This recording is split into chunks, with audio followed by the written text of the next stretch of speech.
An-nuru jundul qalb. Cahaya keilmuan itu, cahaya makrifat itu jundullah, tentara Allah. Jundul qalbi, tentara qalbu. Tentara butuh komando nggak? Butuh komando? Betul? Beneran? Maka ini qalbu harus dilatih mengomandoi nur.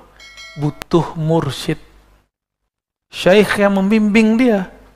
Kalau enggak nanti, ketika ada cahaya yang tadi tidak terlihat, namanya kasyaf.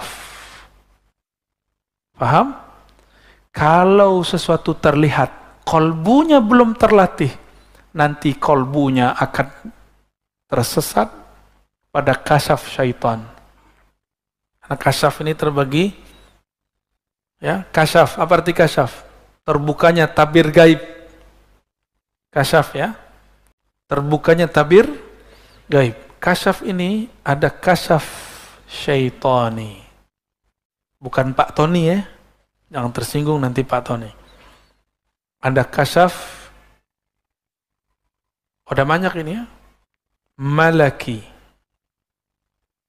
Malaikat. Kasyaf malaikat biasanya dengar zikir. Jadi antum nih kalau jalan, mungkin ada di antara kita nih, pas jalan keluar, dengar pohon zikir. Itu namanya kasyaf malaki.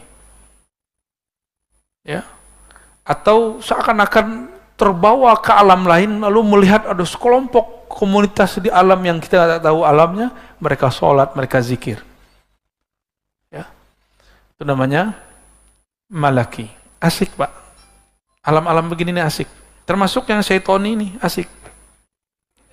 Bener asik. Terus ada kasyaf akli, akal kita.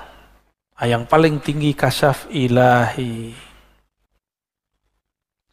Apa perbedaannya antara ini, kita hapus saja ya, syaitoni dan ilahi.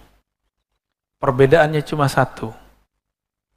Ilahi menambah seseorang ma'rifat kepada Allah, membuat dia tambah merasa hina, sedangkan kasyaf syaitani membuat dia merasa sakti, mulia, wali. Dia merasa dirinya lebih tinggi dari wali manapun. Syaitani ini biasanya dicirikan dengan melihat aib-aib orang. Makanya kita tegur kalau ada murid lagi zikir, terus dia melihat kawannya berwajah hitam. Saya bilang itu setan yang datang. Supaya kamu tengkar dan suuzon kepada kawanmu itu. Ya, jadi jangan langsung percaya. Ciri-ciri kasyaf syaitani, terbukanya aib orang lain, dah gitu aja. Jadi kalau setiap aib, itu bukan dari Allah. Dan biasanya, kalau itu dari Allah, dia berbicara aib, tapi nggak disebutkan orangnya, cuma dikasih simbol-simbol. Suatu kali saya diuji oleh Allah, harus mundur dari semua jadwal saya, karena diperintahkan guru. Lalu saya menyarankan orang yang khidmah kepada guru saya, untuk nggak percaya kepada panitia yang di sana.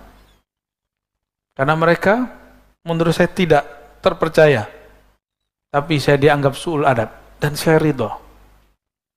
Tapi sebelum saya meridho itu, tiba-tiba Allah kasih penglihatan. Lagi tadi, sebelum kayak kita datang ke masjid 15 menit sebelum azan. Saya zikir 15 menit, tiba-tiba Allah tunjukkan. Habis lagi zikir nih, nggak tidur. Ada orang kayak santri cium tangan guru saya, tapi lidahnya seperti ular.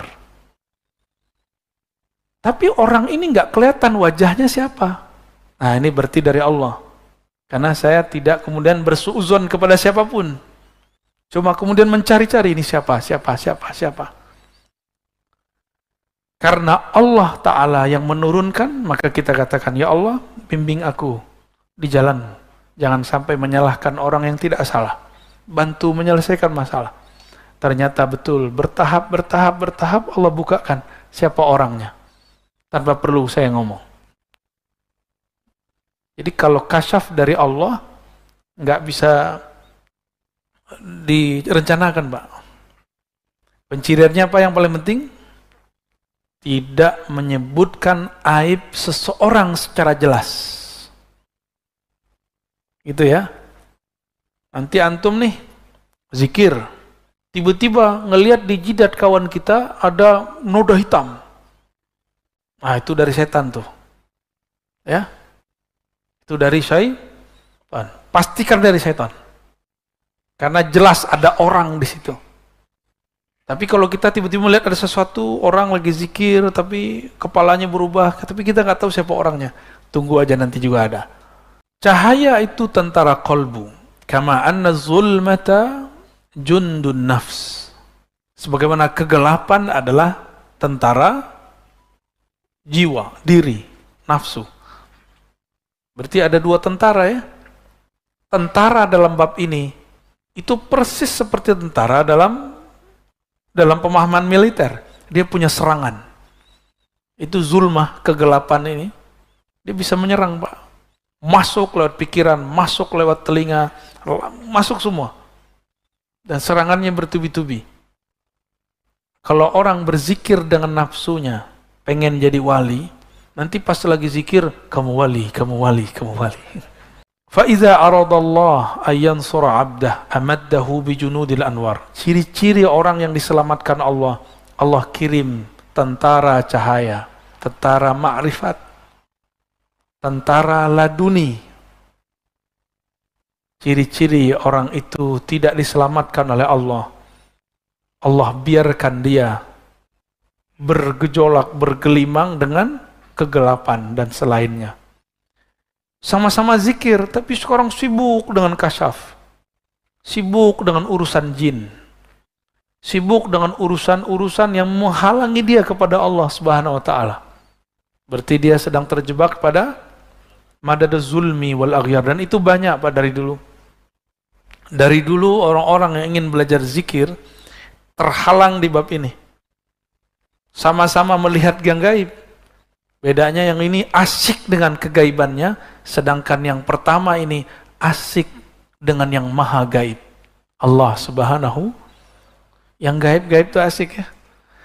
Kalau dulu anak kecil petak umpet, cari yang nggak kelihatan, kan gaib juga. Petak umpetnya ahli zikir, pengen cari-cari khadamnya orang. Cek nih, cek, wah kamu punya khadam nih 1000. Cek, oh kamu punya jin nasab. Asik gitu Pak, asik bener. Saya kan mantan. Ntar cek lagi, wah ini cincinnya ada isinya nih. Nah, saya kasih sini aja.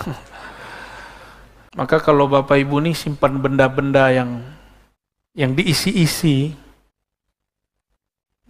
saran saya dikubur aja. Kubur atau kasih ke orang ahli atau taruh di museum. Ya. Keris diisi, itu ganggu Pak nanti. Ganggu zikir. Jimat, udah buang tuh jimat ya, bakar. Ya. Kalau ada kalimah Allah, bakar. Kalau cuma benda-benda, udah taruh aja. Bergantunglah kepada yang maha abadi.